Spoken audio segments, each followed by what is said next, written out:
So Dave Kittle, PT, gosh, I just blanked. Breakfast PT Club. What's it called? Breakfast Club PT. Breakfast Club PT. We're missing Jimmy McKay today, but I'm sure he'll be back soon. But that's okay. I don't know if you saw it, Dave. I put in the Facebook group that you had big news, and then I said, well, not big. I'm guessing probably between 5 and 10 pounds big. So share the news. Yes, my wife and I, Annie, we had our first child, David Michael Kittle Jr., and he's healthy and well. She's doing well. We're in the first week and a half of, the new lifestyle of overnights and all that type of stuff. But listen, Tony's got four boys. I didn't even know you had four, by the way. But he's been through this, four times. So it's nothing out of the ordinary, but I appreciate you asking. But yeah, all is well. And also in the content Google Doc that we have for potential topics, I have a host of stories Yeah. from the hospital and healthcare, navigating the healthcare system. So whether we talk about it today or maybe we wait until Jimmy's here at another time and we can kind of go through some of those stories. I have so many perspectives, observations, and things like that from uh, just that recent experience going, into the hospital and that whole thing. So I would love to kind of talk about it That's in the. that's what we need to talk about because I think it's fresh in your mind. Okay. I think it's applicable to the audience. So let's just start going through it. You lead it. What was one of the most impactful parts of that experience? Um, Even though so my wife is also a physical therapist, even though we're both healthcare providers, there were still, challenges, communication gaps. You have to push as a patient, as a spouse, support staff, family member, whatever. You have to push for things to either be followed up on, checked on, delivered. You're waiting for something, and you have to follow up a lot. Like ask multiple nurses and multiple, techs and things like that, or even the OBs and the physicians or residents.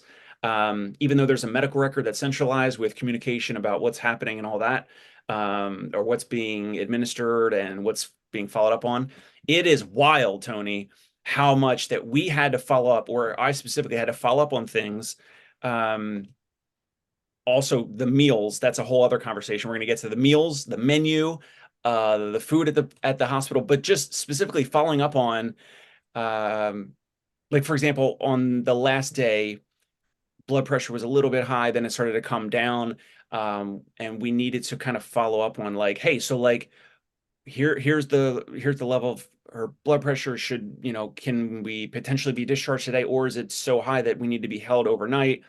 And we're just looking for, we want our expectations to be managed. We want, just like I want to manage our expectations of our physical therapy patients and clients. I just assume, I made a big assumption that a hospital and multiple cogs in the system can manage my expectations the same way that we do in our, concierge boutique practice.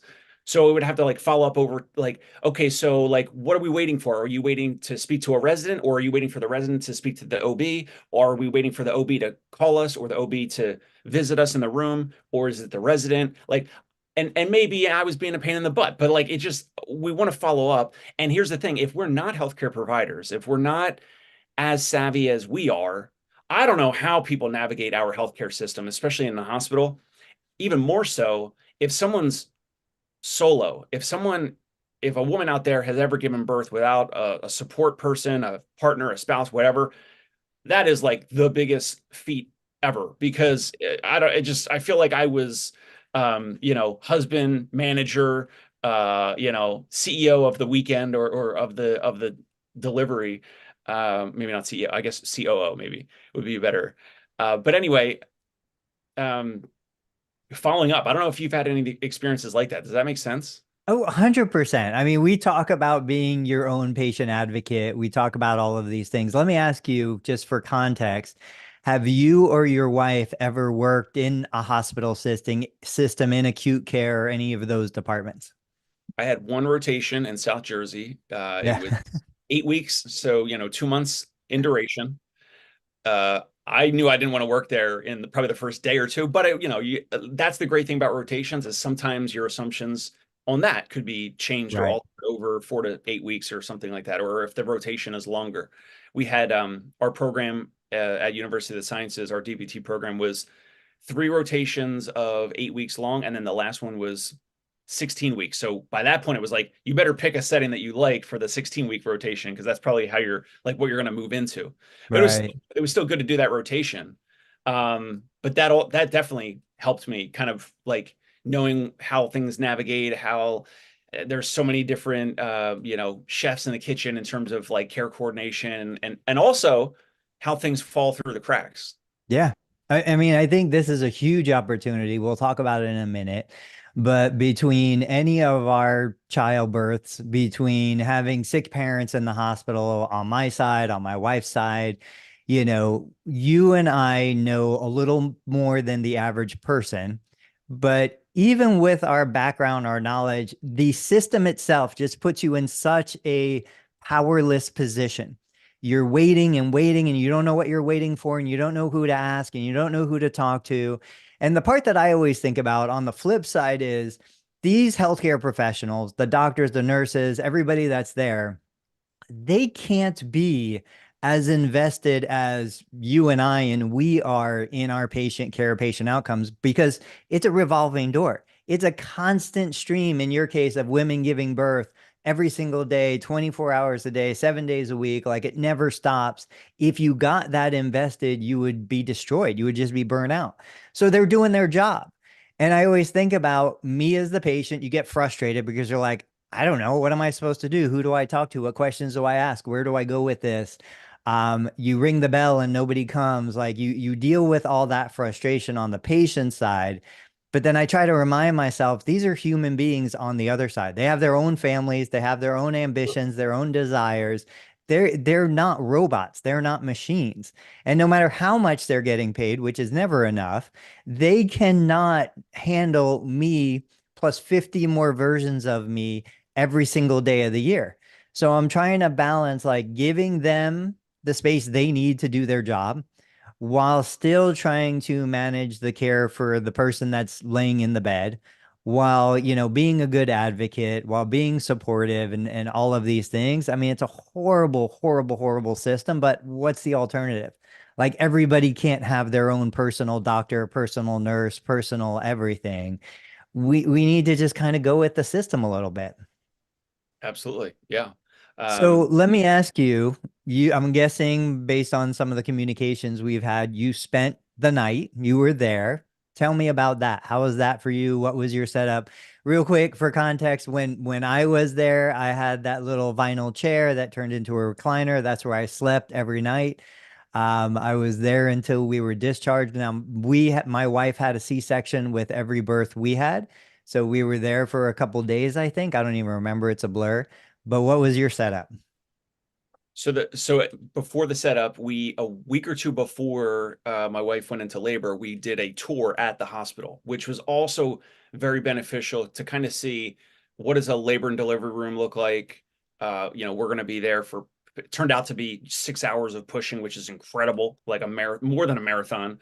It was great to see that type of room to kind of see like, all right, what's the space? Like, we're going to bring bags in and whatever, like different stuff. We also got to see um, some of the shared rooms. So after a woman gives birth, there's like a ton of shared rooms, meaning it's your wife and like some other stranger, right? And we found out there were 7 private rooms, Tony. Now, um, my style of boutique and concierge and out of Sure. pocket. So, we inquired and the private rooms, so meaning a little bit larger space or just not a second patient in there, was $525 a night. Okay. That's basically like, I imagine that's a hotel room in New York. Like that's exactly, not exactly, exactly. So, the stay now for a standard vaginal delivery is 2 overnights, as long as there's no issues or whatever. So we were looking at a little over $1,000 for the 2 nights, and I was thinking, yeah, why not? Let's do it because I want my wife Annie to sleep. I want to sleep. I also don't want to hear some other patient like moaning or groaning or whatever, or who knows, like their family making noise and at whatever hours, and Yeah. both patients would be on different schedules potentially or whatever. So the 525 a night, first of all, was an absolute no-brainer. After the first night or two, I said to my wife, I would have paid 1,000 a night just Right. just for the privacy. We get Did to you close. have a bed? So great question. It was like a big seat that pulled out a couple pulls, and it went all the way flat. Now, for me, sleep is vitally important, and I usually sleep prone. Now, the chair you described, I don't think you can sleep prone on a lazy boy because it Right. still has a little bit of an upward curve, right? Right. Right. The other shared rooms had those chairs. Yeah. Just that alone makes it a no-brainer for me for 525 a night, let alone the privacy and the extra sleep and whatever. Um, so now my wife was discharged. It's Easter Sunday. The next day, a little bit higher blood pressure, had to be readmitted. She's readmitted. Hey, I'm going right back to the registrar, the administration, the admin office, and I'm saying, hey, my wife's about to be readmitted. You got any private rooms? And they go, we actually have one open. I'm like, I'll take it. It was the same room, Tony. I'm like, hey, maybe this is a sign. We're going right back to the same room. She had to be held another night. So we spent 4 nights. So it was two, then one night home, and then two more. So right there, we spent a little over 2 grand for those 4 nights. Uh, Easy peasy, like completely worth it. Yeah. Um, in terms of just solace and comfort and all that. So it was absolutely a no-brainer.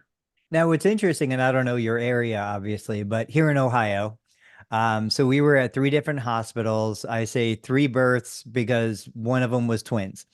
Every single one of them, we had a private room. It wasn't even a question. It was just part of the stay. Like there were no shared rooms for any of the women giving labor.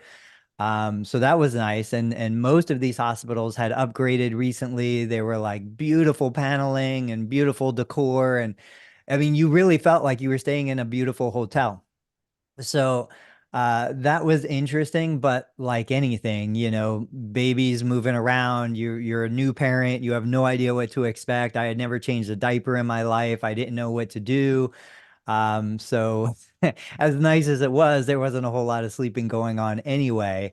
Um, but going back to what I had said, opportunity, once again, I know multiple times they're like, oh, there's, resources and case managers and all these other things, but we never utilized any of it. We had no idea about any of it. Nobody told us anything. I could totally see, and I'm sure it probably exists, but I don't hear about it much. Um, a obviously like a women's health, therapist who wants to go down that road. I know doulas and other professionals in that space, but paying somebody who's been there 100 times to come with you to help you navigate the system, to be that patient advocate, to be like, okay, this is what we need, and this is what we're going to do. And hey, can we do this? And can we do that? And like they just have the experience. And again, if you're going to pay 500, $1,000 for that, totally worth it because you're in such a vulnerable state. Whether you're the person giving birth or you're the person supporting the person giving birth, um, you're so vulnerable, you're so powerless, you have no idea where anything is. And I just know that like I can vaguely recall there were certain things that people would tell us like, oh, make sure you ask for this or make I just even remember at one point, and uh, somebody was like, why did you have your baby with you the entire time? Like, why didn't you send the baby down to the nursery so mom could get an hour of sleep? And I was like, you can do that? Wait a second, that's an option? And they didn't Like, tell you things like that. Yeah. no, we had no idea. And so all of these things, like when they come and took our boys to get circumcised and blood tests and stuff, are like, we don't know what they're doing. The baby just disappeared. We don't know where he is. We don't know who he's with. We don't know anything. So again, like having, and I would have gladly paid for that. It's not a covered service. It would have been all out of pocket. But like if somebody who wanted to get into that space even did one or two a month, and that was like, $50,000 a year, just in that revenue. I think it's rewarding. I think it's enjoyable. Did you guys do the photos in the hospital? Did they have a photographer that came through and took pictures and stuff? No, I mean, we a ton of iPhone content. So it's Yeah. our own. I wonder if the photographers still do it.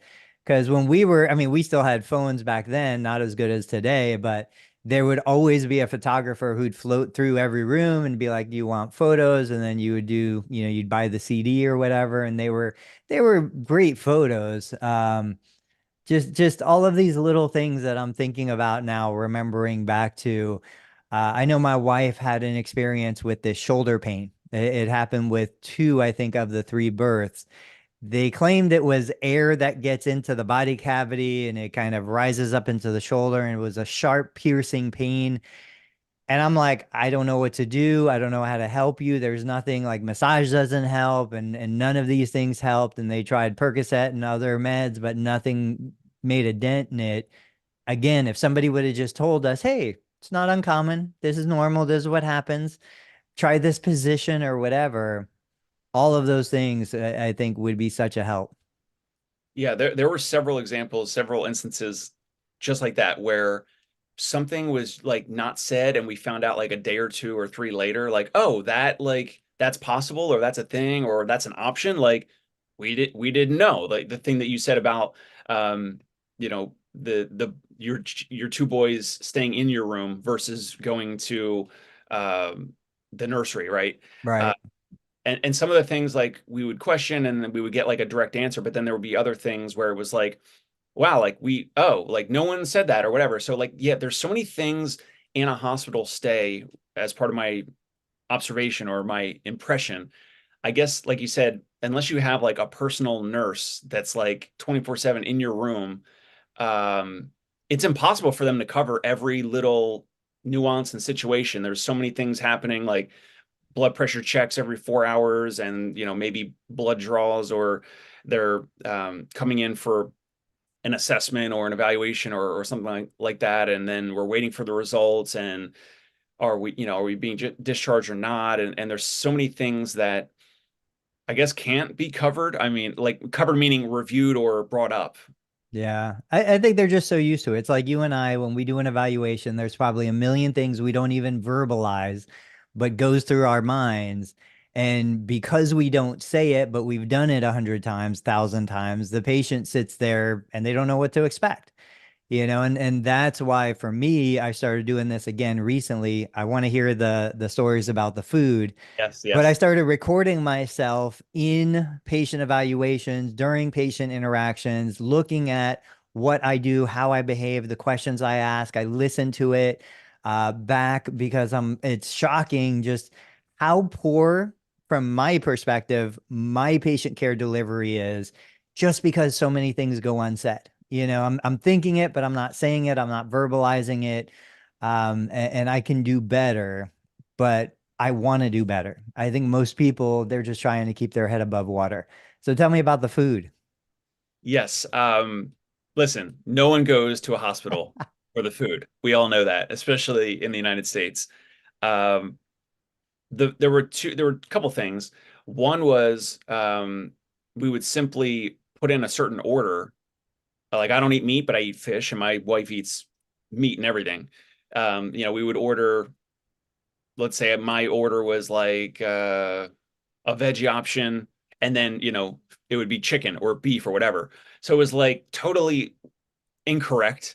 Um, and like either one of ours would be incorrect or like both of ours or like we order. So for me, I'm drinking coffee right now. We've talked about coffee on the show before. We don't really drink hot tea unless we're sick or whatever. The default at this hospital is tea with every meal, unless like with lunch and dinner. The default is lunch and dinner is tea, hot tea, for every meal, and otherwise you have to request coffee. Well, that took, I don't know, I took 2 of the 4 days to like them to actually send us coffee instead of hot tea, which we would call Tony. We would call the hotel food services person. She would take the order. Also, another person would come in with an iPad and confirm our order. And sometimes it was still incorrect. So here's what I learned with that really simply is whoever was assembling the tray, executing the tray, putting the things on the tray was just in default mode or whatever. Yeah. And they're, maybe, low rung on the totem pole, whatever you want to call it. And they're just operating like an autopilot and just doing the same old thing and not looking at the custom orders or the changes or whatever. Yeah. I'm surprised they don't have an app that allows you to order specifically through your own app. Yeah, no, there was no app. There was no app. I'm pretty sure like even within a few years, maybe 10 years ago, we had an app at our hospital when one of my in-laws was in the hospital. But tell me about the app they did have or whatever the functionality that allowed you to watch baby on a monitor. Yeah, so that was called Angel. I think it was called, I think I still have it on my phone. Angel Eye Mobile. My wife got some, secure link from the hospital through email. Myself and the whole family, we all logged in with her email address and password or whatever. So we just shared like one user login. And the baby's fine now, but there was, because of the 6 hours of pushing and delivery, the baby went to the NICU for 2 days. Thankfully, baby's fine, but baby was fatigued, tired, lethargy, all that type of stuff. So they wanted they wanted to make sure everything was okay. So in the NICU, um, the parents can go visit, but no one else. Like so, out like the mother and father can visit, but none of our parents that came to visit the hospital could even go into the NICU. And there was no nursery like big glass where you could view into the NICU. So they came to the hospital and they would only be able to see us and not the baby until the baby was discharged. So Wow. also with my wife, she was on bed rest because of magnesium infusion because of the high blood pressure, and they administer magnesium to be the safety net because if the blood pressure gets too high, someone could have seizures. So they administer magnesium to prevent the breakthrough seizure, the breakthrough blood pressure that would cause a seizure. So she was on bed rest. So that was brutal the first day or two because I was going down in the NICU solo. Luckily, they had this camera that Tony was asking me about. So we would be able to see, and it was like, like on an arm, and it was like right over the little, cube, so that 24/7, as long as the nurse, they would turn the camera off if the baby was being cared for, changed diaper, fed, burped, whatever. But otherwise, they would have the camera there recording 24/7. You could see the baby's movement. You could see, their lungs moving and their belly moving for breathing. And that was awesome. I mean, it was great. It was incredible for my wife. And what was I thought was interesting is that there was no upsell. There was no charge for that. So, Yeah. and I don't think, I don't know, but I doubt insurance pays for that. So that's probably something that the hospital pays for as a value add that then makes someone like me talk about it in public. And then maybe someone goes to that hospital because of that and other things, but as a nice value add. So that was pretty cool as a feature. And the last thing you want is you have a baby and they're in the NICU. So this certainly gives a little more comfort to the parents, especially if they're not spending 24/7 in the NICU, or you go back upstairs to eat your next lunch or dinner or meal, and then you can go into this camera and view your baby at the same time without being in the NICU. Pretty cool. Yeah, that's amazing. And that's what I was thinking. I was like, I wonder what made the decision, who the decision maker was to say, let's pay for this technology, let's bring it into the NICU so that we have this available, even though it's not driving revenue, not increasing income in any way, not really doing anything. And then I would imagine once the first one gets it, then everybody else needs to get it so that they remain competitive as other hospitals. I I Interesting. I bet that I'm trying to think like clinically, right? So if the parents like us are able to see the baby in the NICU, I would assume on average, most of the parents and especially the mothers would be a little calmer. They would be less freaked out. And so that would trickle down to the nurses on that floor being like having a little bit better job satisfaction, a little less tension with the patients. Maybe it's better for the nurses and that whole labor and delivery floor. Like it's probably maybe like a culture thing. Like you can't really put a dollar amount to it, but in Yeah. terms of whatever they spend on the technology and the hardware is fairly small, little cameras, and probably some monthly service agreement for the actual software. Um, I'm sure it's a drop in the bucket, but yeah, like you said, it doesn't produce any revenue, but it's definitely a value add for the parents, but then also probably for the nurses and the staff that are dealing with and treating that parent, that patient, that family on the front lines. Yeah, because every time our kids left our room, I was there. You know, you always have that little voice in the back of your head being like, well, what if they confuse the babies? What if they get switched? I was with my kids. They go to get a blood draw, they go to get whatever. Anytime I could be, I was there. They were washing them, bathing them. You know, I was there for all of it. And I'm pretty low key, hopefully, but I'm sure there are some parents that aren't. And so the nurses and the staff having to deal with not just the baby, but also the parent of the baby helicoptering around. It's well worth a technology investment like that. Absolutely. All right. So Now the menu, real quick. The yeah. menu. That okay, we got a pamphlet. We go in this private room, private suite, and there's like a couple page, large 9 by 11 uh, menu. And on the inside of it says available always menu. Across the top, the title in bold letters, available always menu. So uh, you got your breakfast, lunch, and dinner. But if it's 11 or if it's 2:30, I eat a lot, Tony. I work out a lot. I eat a lot. And so I I want some food in between meals. So, Yeah. it's 2:30. I call the food service number up and I'm looking at the available always menu. And I'm like, oh, there's a veggie noodle bowl. That's interesting. Hey, there's a peanut butter and jelly sandwich. Like that looks good. Like let's see. Let me call them up. So I try to, get a veggie noodle bowl sent to the room, to the suite. Um, and no dice. Uh, they said, oh, well, like first they were kind of confused. And I'm like, no, no, no, I'm not talking about the next meal. I'm not talking about Yeah. dinner. I don't want a noodle bowl for dinner.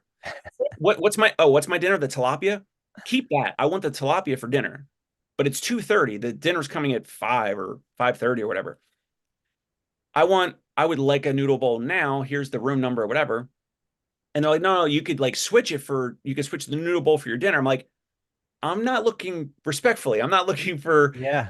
a substitution. I'm reading this menu. I'm in this private suite, this room number K through 06. And it says, I'm reading it and let me just reconfirm. Hold on. Let me read it. I wasn't trying to be like an internet Karen or anything. Yeah.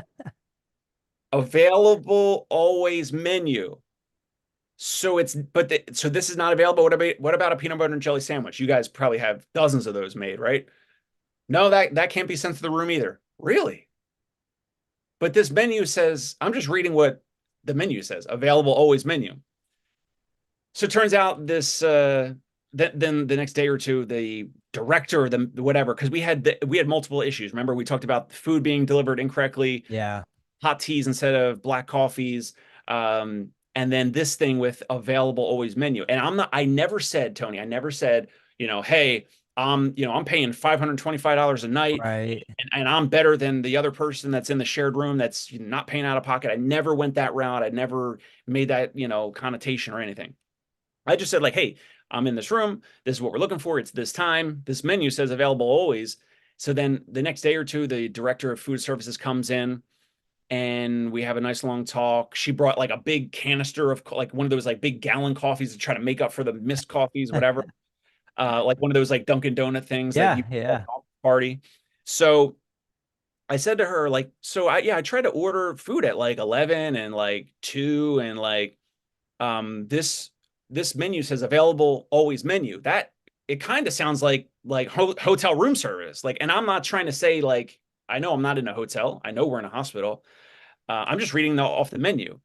And she tried to give some example. And I said, well, respectfully, I think the wording on this menu is misleading. Right. I'm not upset, but it's misleading. And it should probably say something like substitution, food substitution offers or, breakfast, lunch, dinner substitution offers. It should not say Yeah. available always menu. I could go on and on about it, but I didn't get upset or mad. We did have external food come in. We're in Brooklyn, like, arguably some of the greatest food around. We did have some external food come in from our family members, so that bridged the gap, and that was incredible. Um, any thoughts or feedback on this? Well, when you started saying it, that was the first thing that I was thinking. I was like, is he misinterpreting what they're trying to say? And again, so many times I see this happening between like the consumer and the provider. It's like the provider's saying words and the consumer is hearing those words in a way that's not intended for them to be heard. But then the other thing I just keep thinking about is, man, it seems like you could have a full-time business on just food delivery, just for this one hospital, just for people in labor and delivery. Where again, it's like you understand those pain points, you cater to those pain points. Would I wonder, I'm trying to remember back when we were there, I think the patient gets a meal, and I want to say the guest gets a meal, and that's kind of included in the package, but Yep. additional meals were not included. So again, if I know that there's a captive audience, I know that they want certain things and there's people coming in and out, I would just build a full-time business delivering specialty food to those individuals in that hospital. Um, Gosh, there's just so many opportunities in all of this, just addressing each of these individual pain points. The problem is you're done, you're not going back. This will all dissipate out into the ether. Nobody's going to capitalize on this, and things will just continue to operate as they always have. I got to kick it back to you. So when you read a menu, if you're at a hotel or specifically if you were at a hospital, let's say you were visiting a family member, God forbid, and it says available always menu, no other explanation other than just food items listed. Right. How do you perceive that? Like, Yeah, I what do you would think that think I is? could order any of those things anytime, day or night. But I could also understand they're saying you can substitute your structured scheduled meals. It's like Henry Ford, you can have any color you want as long as it's black. They're saying you can substitute these items. They're always available for these specific meals, not whenever you want them, just instead of the meal that would have been on the menu. Yeah, yeah. Man, what else? What else did I put in the Google Doc? Food, the food delivery, things falling through the gap, following up with Those are all the main ones, but I want to hear. So, how'd you get baby home? Like, what was that like? Did you drive? What do you guys do? yeah, so when we we drove home, we already had the car seat hooked up, like the base of the car seat. That was the slowest driving I've done in Brooklyn ever, Yep. by the way. So yeah, we already had the whole car seat hooked up. I thought that also, I heard that like nurses or someone at the hospital would have to watch you. I thought it was watch you hook up the car seat in the car and make sure it was Oh, actually stable.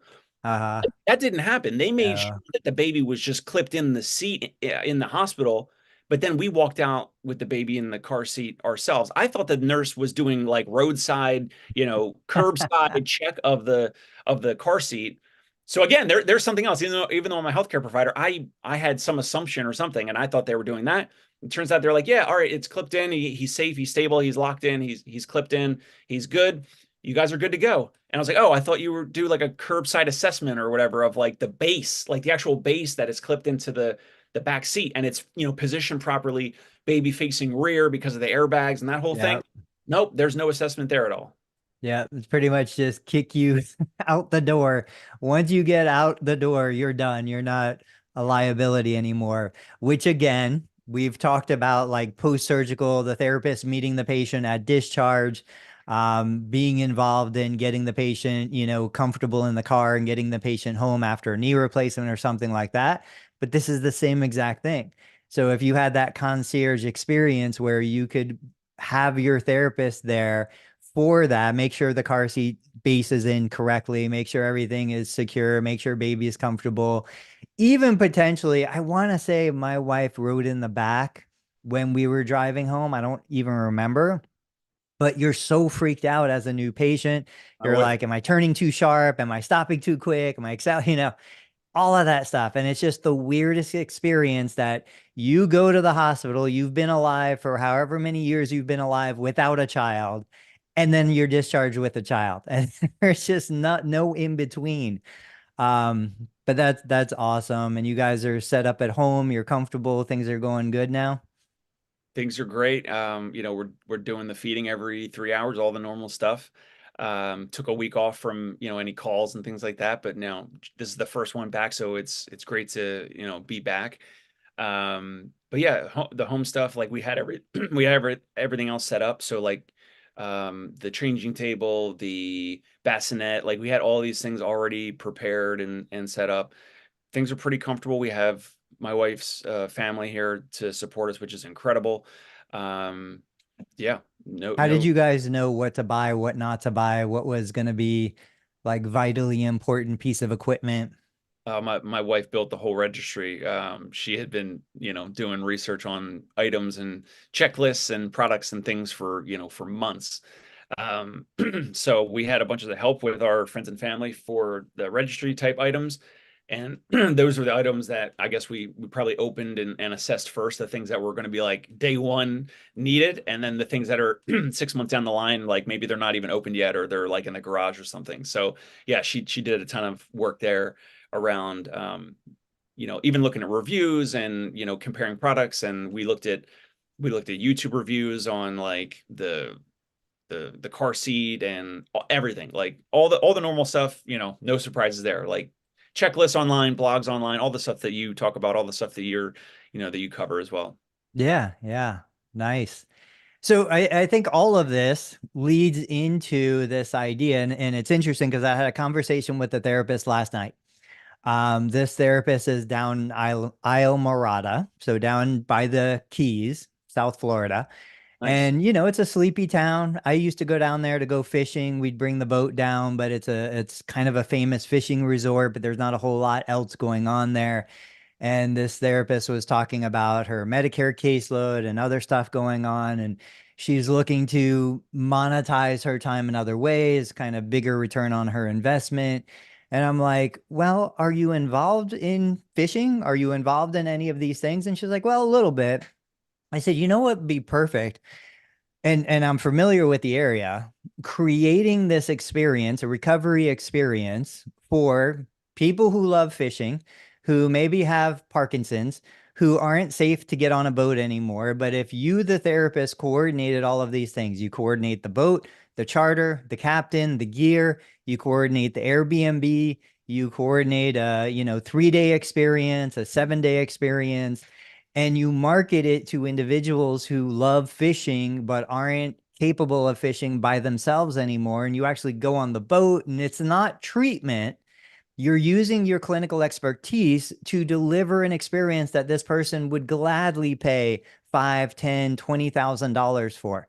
And I'm like, you take that then a step further and you say, okay, well, maybe not just fishing. Well, what about somebody who has a knee replacement, who has a spouse who maybe isn't capable or isn't interested in caring for them, and they want to recover somewhere beautiful and warm and nice, and they want to recover next to the beach? And so you create this knee replacement 3-week recovery package, Airbnb and transportation and all of this stuff. Um, these are experiences that I think we are uniquely suited to handle and to manage. And it goes into childbirth, it goes into all of these other areas of life. We know people who are doing it on a very small and very quiet program, but I think we need to kind of get more people thinking in this way. That I've talked about. We know a couple therapists that are in Georgia. They love golf. They work with golf, but I think most therapists think, I'm going to do golf performance. I'm going to help improve your ability to hit the ball farther and do these things.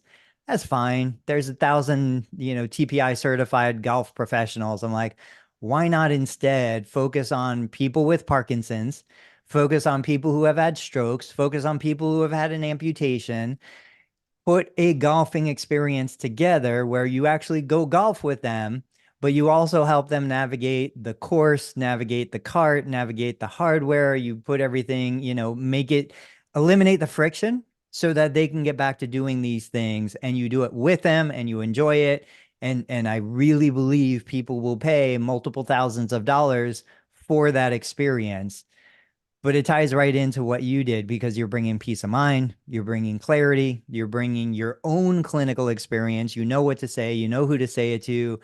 Um, I think that is, potentially a business model that is underutilized. Yeah, so that example of the Parkinson's golf experience, Yeah, anyone that's watching or listening to this, if you have that on your website, if that's a specific page on your website, this would be my tip, and Tony might have something similar. If that was on your website, specific page for the Parkinson's golf experience, you just don't use words. I mean, you can tweak it however, you would suggest, but I would say you don't have the word rehab, rehabilitation, or physical therapy on it. More folks will pay out of pocket for that, or they will read it, they'll call you, and they'll just assume you might have a price there listed. Tony might say you should have your price listed. You could test it. Yes, it's listed. No, it's not listed. You could test that.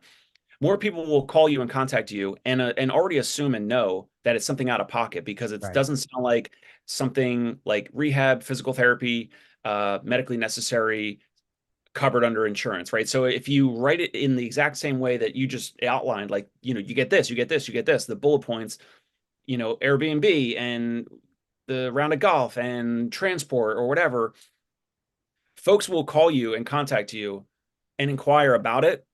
And you'll have less of the insurance question, less of the cost friction because of the way you're describing it. And it is something that is certainly a value add to a lot of patients and clients out there, but they'll just understand like it's different than strict rehab or physical therapy where they're more likely to say, do you take my insurance or does Medicare cover this or whatever?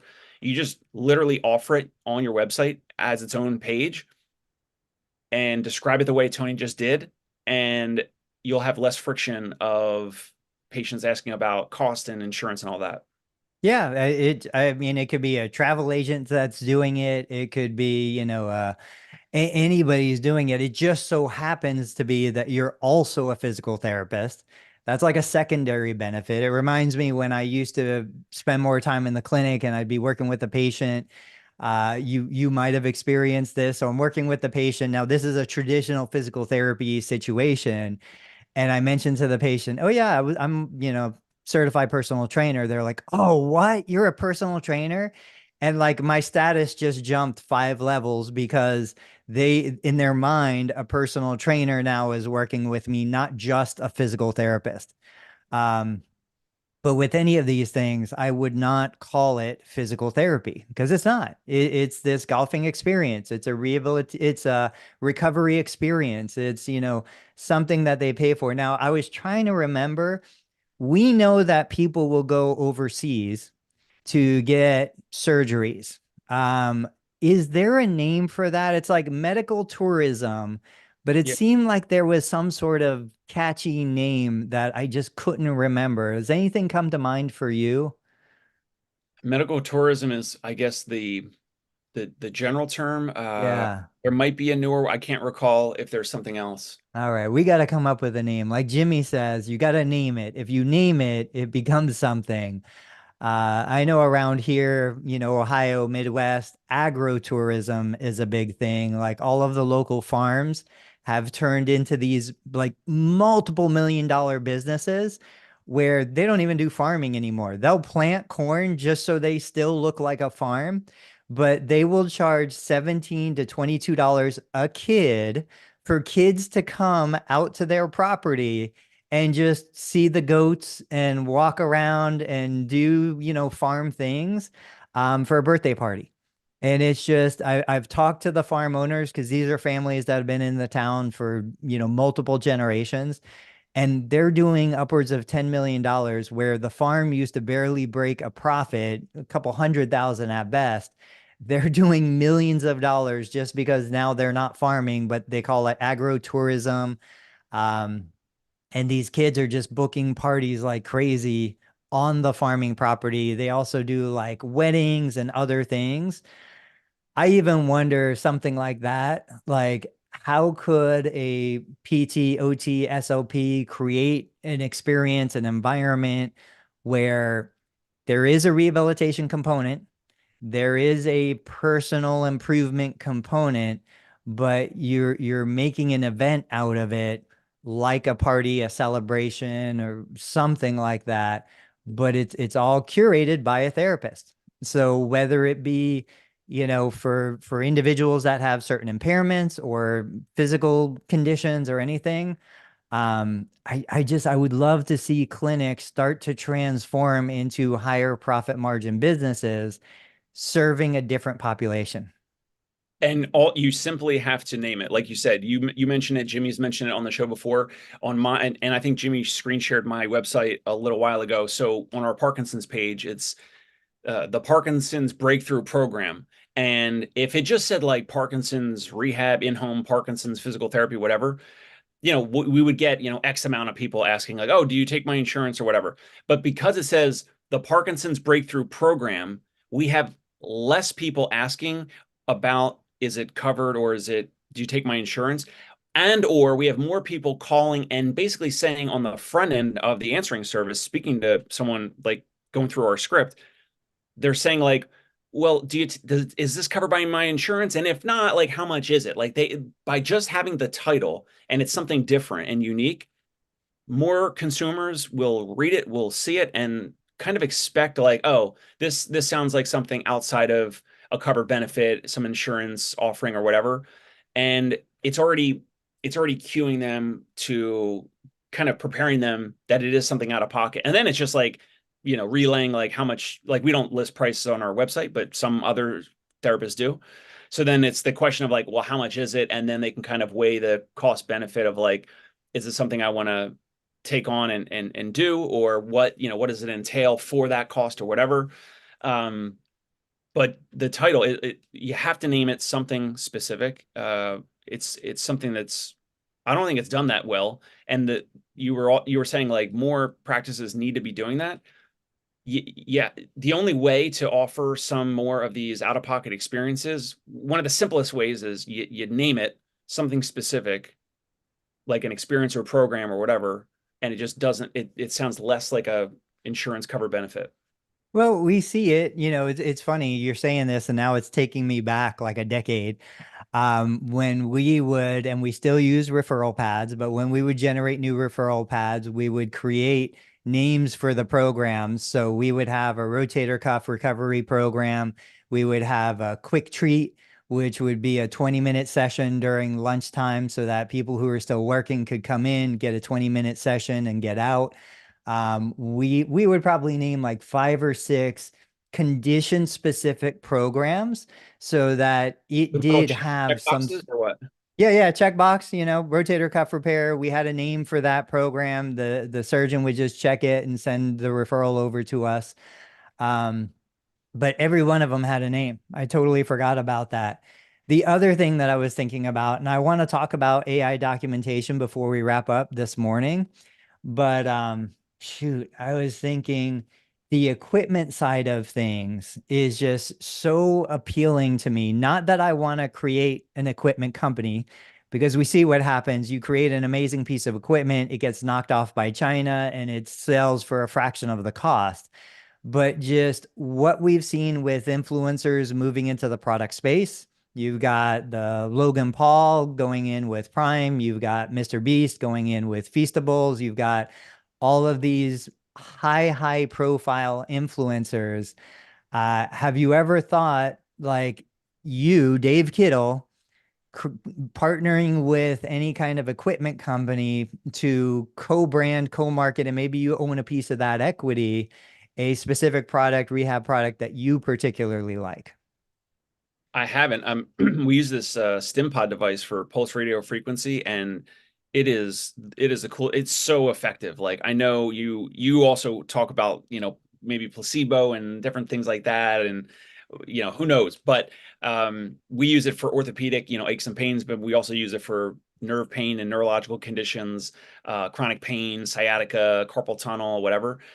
They've approached me to, like, I had the guy, I had one of their providers, a chiropractor, on my show, and we did an episode just totally for free. They didn't pay for it or anything, but they want me to kind of like, offer the devices and, get a commission or whatever. And I would certainly be more inclined if there was some equity in it, as opposed to just being like some affiliate. I'm not really a fan of being some type of like product affiliate.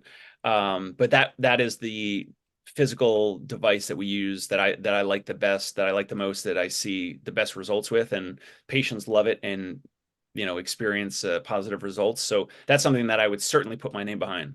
Have you had any patients purchase their own? Well, close, but no. I mean, now it's 5 grand. When I bought two, so myself and one of my therapists, and it was like, I had some provider discount, whatever they wanted to call it, so they price anchored me higher, and then it was still like 2,300 or something.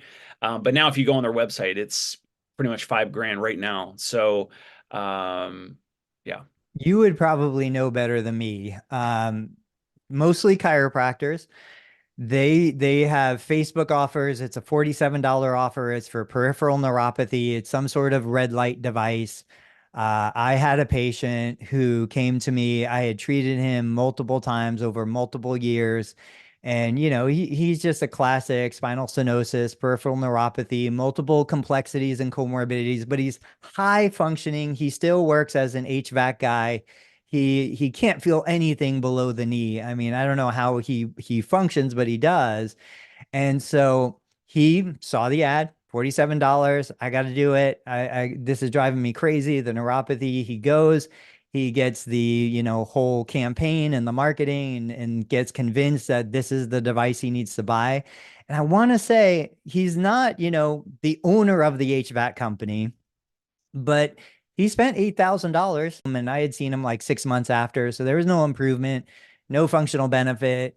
The money was gone, never coming back. But even somebody like that, like they will put the money into that product. I recently shared the post about buying a $3,000 treadmill is a much easier sell than buying a $3,000 physical therapy plan of care. Um, but that being said, again, I really think, have you started making any content, any video content of you or any of your people using that device that you like? I have one piece of content. It's moving in that direction, Tony. How So, often do you use it? well, I mean, right now with maternity leave or whatever, I'm only treating one patient Okay. 3 times a week. So I'm using it with him. He's got Parkinson's. We use it on his upper extremity. Um, how often? I mean, I'll probably use it with maybe 25 to 50% of my patients. But again, I'm trying to get out of patient care and Yeah. decrease my Yeah. caseload. But in general, it's super handy. And also, so like the device is basically, it's like at the end of the core, at the end of the wire, it's like a pen. Right. You can also go here and like the earlobe for vagus nerve stimulation, Okay. which, there's a whole thing of like Yeah. parasympathetic, sympathetic, parasympathetic, and it helps to, I mean, I felt it. I don't know, like again, I know you're big on placebo effect. I don't know, maybe it's there, maybe it's not.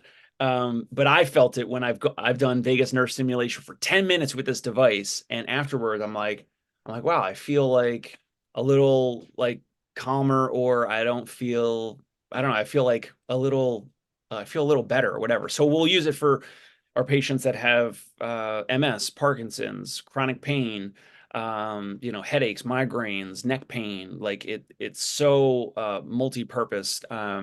So using it more and more, and I've been using it for probably about 2 years. So, like, and the chiropractor reached out to me on LinkedIn cold. You know how cold messages are on LinkedIn, usually terrible. I ignored them. Yeah. I thought it was, a sham. He offered to send me a test trial device for 2 weeks for no cost without my credit card. And I was like, well, that's pretty bold. That's an irresistible offer. So I tried it. Patients started to feel positive effects from it right away. And so we've used it ever since. Nice. Well, I had said AI. We're gonna have to push that to Thursday. I think this is a good spot to wrap up with. In honor of Jimmy, let's do a parting shot. What is your parting shot?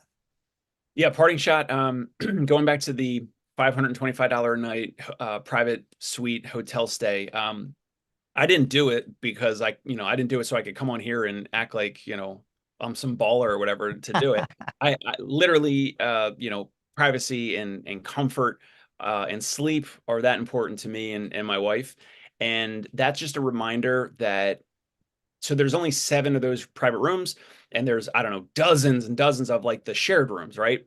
So it's not for everyone, and that is a reminder to me that even our service, it's premium, it's out of pocket, and it's something that it's not for everyone. And I am my own customer, consumer, patient, right? And that's why I think I've been fairly successful, because I know my ideal patient, client, consumer. And that's kind of like, it wouldn't make sense if I was someone who would never pay out of pocket for anything, but then I try to charge everyone out of pocket for my physical therapy services. So it's kind of like you're eating your own dog food in a way.